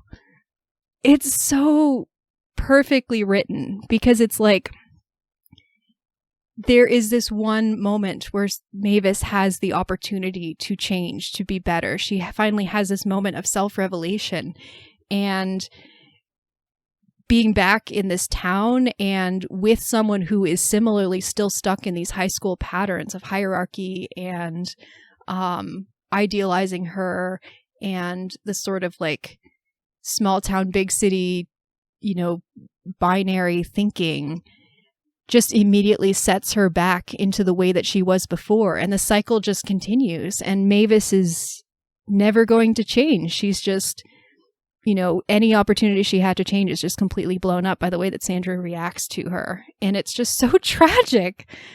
And I don't know. I think it's so perfect. Yeah. What are your thoughts? Obviously, like, I hate it in the sense of, like, it's terrible. She's a bad person. She's only going to get worse. And she's getting worse because of, like, the people around her who are validating, these toxic ways of thinking.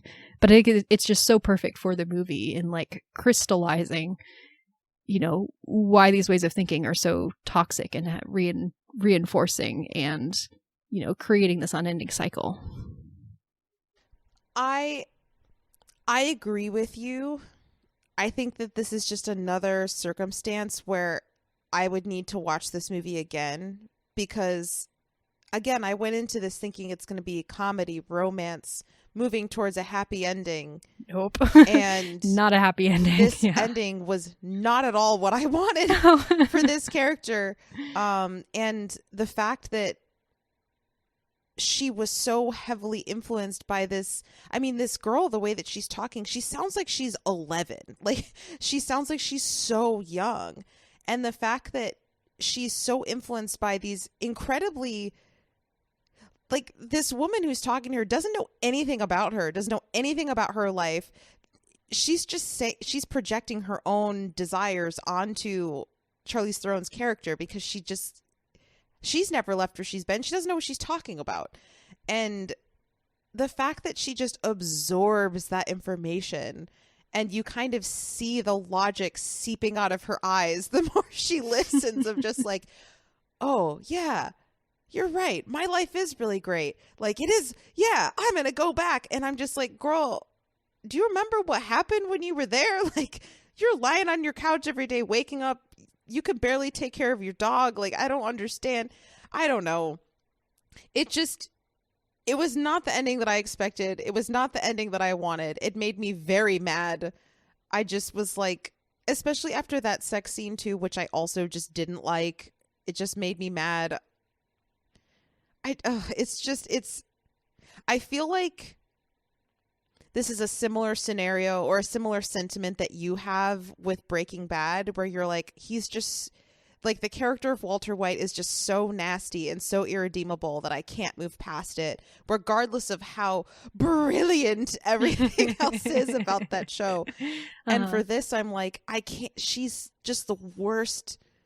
She's the worst. And she's the worst. Yeah. That's just ultimately my takeaway from this movie, of like, you're the worst person. I hate you. And I just hate you. Like that is how I feel ending this movie. And I can't get past it. So I hear everything that you're saying, and I think that you're right. I don't necessarily, if we're looking at this movie in a way that's realistic, I don't think there is another ending that this movie could have had. But I didn't want this movie to be realistic, because I hate the realistic version of this person. Yeah, yeah. I think one of the reasons that I love this movie so much and I connect to it so much is because, like, I do see aspects of myself in Mavis in a way that really makes me, like, think and interrogate these things. Like, I'm someone who, as soon as she could, moved away from her hometown, and I don't despise going home or anything like that, but I'm just, I do tend to have that sort of like, I'm going to look down on the people I knew in high school who still live in the hometown and, still work at the high school, or like, Like these sorts of things. And this movie does make me interrogate that of like, why am I so judgmental about that lifestyle? Like, you know, it's not for me and that's fine. But why do I have this feeling that one is inherently better than the other? And, or that like people who, you know, choose to stay within that area, within those sorts of, have those sorts of like lifestyles, like why do I think that they don't deserve, their happiness is not valid, or they don't deserve to have the things that they want, you know? Like, I mean, I certainly don't think that all the time, but like, you know, I can sometimes tip over into those kinds of thought patterns. And so this movie, by ending in such an extreme way of, you know, she has an opportunity to grow as a person and become more understanding and, you know, more aware of herself and the ways that her vision for her life has not worked out, and to grow through that, by ending in such an extreme way of veering away from that, it really makes me think harder about what is it that makes a truly fulfilling life? You know, am I being too caught up in my own patterns of, well, to be a fulfilling life, obviously you must be a creative person who lives in the big city and, you know, has a car, has a dog, has an apartment, like all of these things. Like these are all good things, but, you know, maybe it's possible to have a good life that looks different from that. And, you know, maybe you don't need to be feared and idolized and look glamorous and regard yourself as above everyone else in every situation in order to be happy and fulfilled and to feel like an adult. I mean, you know, who among us really feels like like an adult? But yeah, like I love this movie because I find it so provocative about these sort of experiences that you have when you're in your 20s and your 30s and life has not turned out the way that you thought that it would, and you're struggling to find fulfillment and you're struggling to figure out what you want to do, who you want to be, you know, trying to figure out how other people are looking at you and whether you can stand to be looked at in that particular way. Like it's a movie that really brings up all of these really relatable thoughts and struggles and situations, and I think does a good job interrogating that. So yeah, I think that's a reason why this movie is something that I feel like enjoy is the wrong word, but you know what I mean. I think that's one of the reasons why you enjoy this movie more than I do, because I don't really relate to anything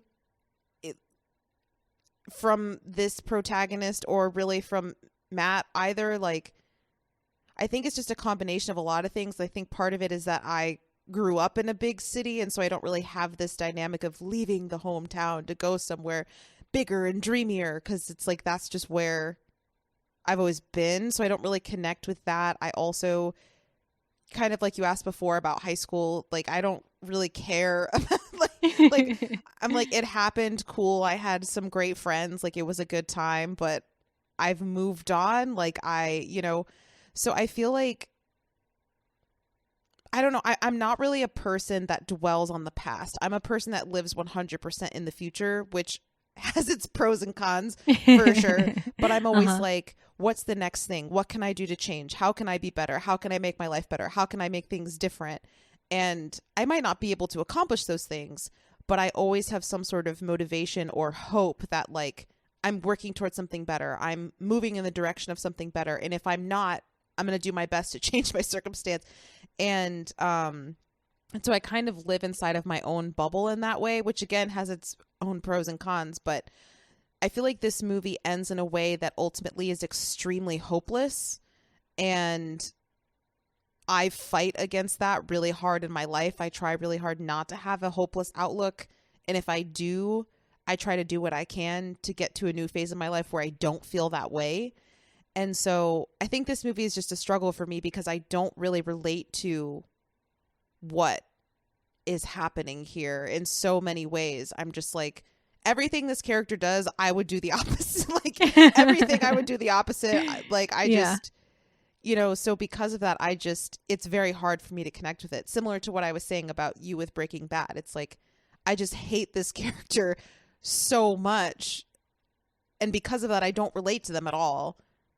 So it's just harder for me to, again, it's not that I dislike this movie. It's just that my takeaway from it is very different from yours, in that I'm not like, oh, I appreciate this film and I connect with it. It's like, I hate this character, and I can see the artistic choices in this movie and appreciate it for those reasons, but the story itself, I just don't like. You know? Yeah.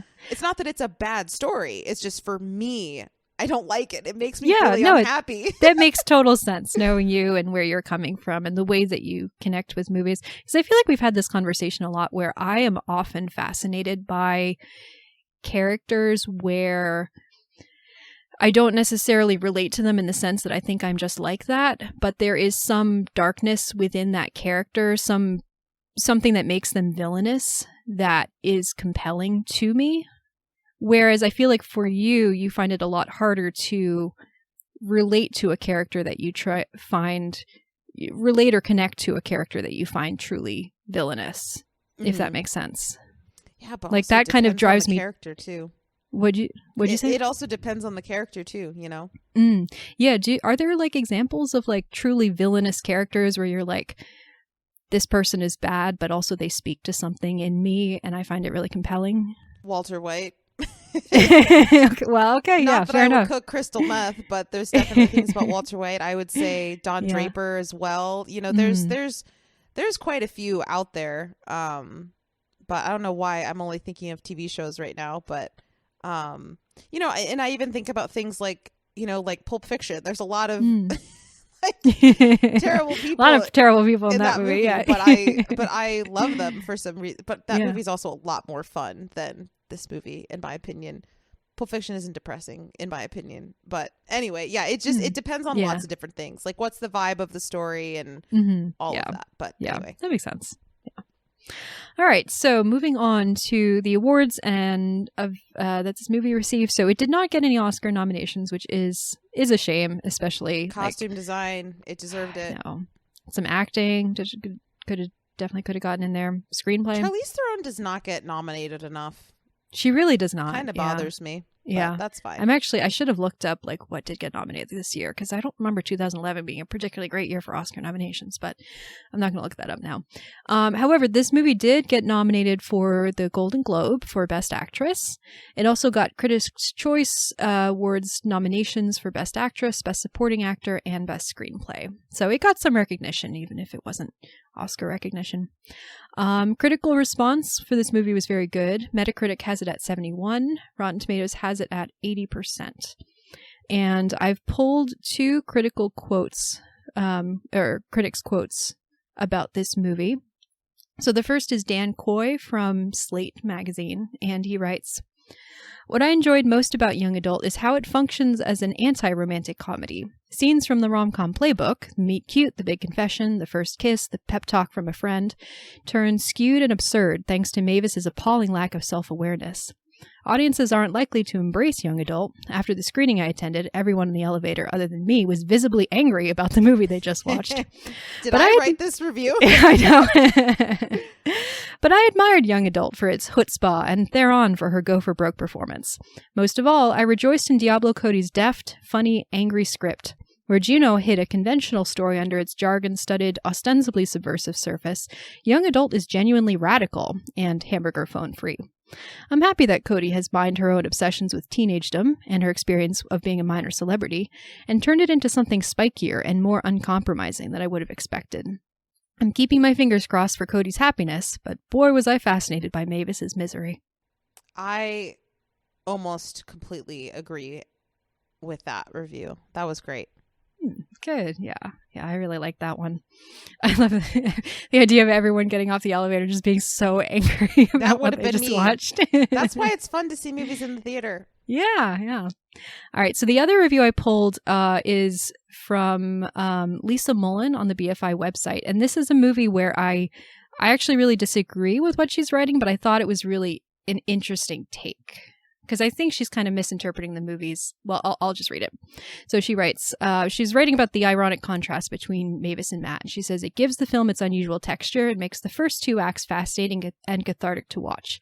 But when you finished hooting at the awfulness of Mavis's bitch from hell act, and the film starts moving toward its resolution, it starts to look a lot less subversive. By giving Mavis all the best lines and jolting the film out of the rut of genre expectation, Cody almost allows us to root for the bad girl. But how can that be when her chosen love interest is a happily married man with a new baby? No, Mavis must be punished after all.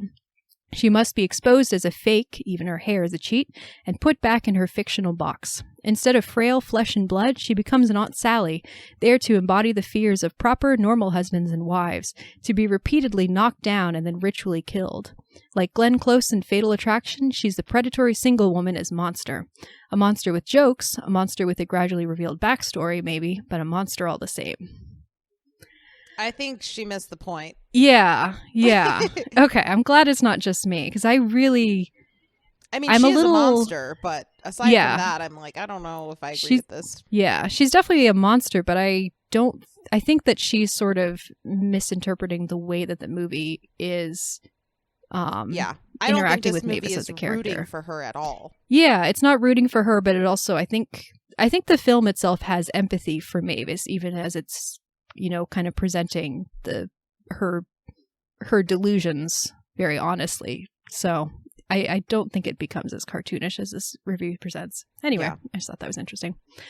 All right, final thoughts. Well, I already kind of gave my final thoughts, but yeah, I do really love this movie. Again, it's one that I've revisited many times over the years. I don't necessarily watch it once a year, but I'll rewatch it every couple of years. And I just think as I get older, I'm in my early 30s now. As I enter my later 30s, I think it'll just kind of continue to resonate and gain depth in certain ways. So yeah, I really do like it. I would love to, I've seen Juno, but I would like to see more of Diablo Cody's work. I think she's a really excellent writer and has a really interesting voice, and I'm excited to see her explore more things about womanhood and girlhood and growing up. So yeah, any final thoughts or any takeaway that you think you might have just on this rewatch?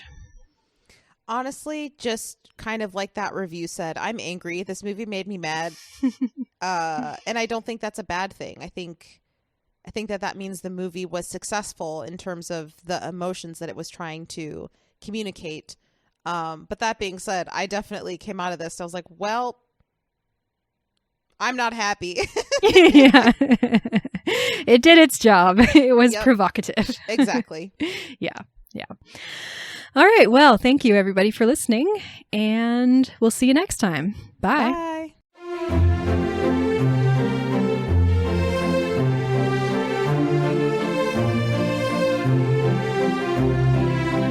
Thanks for listening. If you want to get in touch with us, you can email us at yourpickpod@gmail.com. Our theme song was composed by Joel Rushton, and our podcast graphic was designed by Kara Shin. If you like this show and want to hear more, please rate and subscribe on your favorite podcast platform. We're excited to have you on this journey with us. Until next time.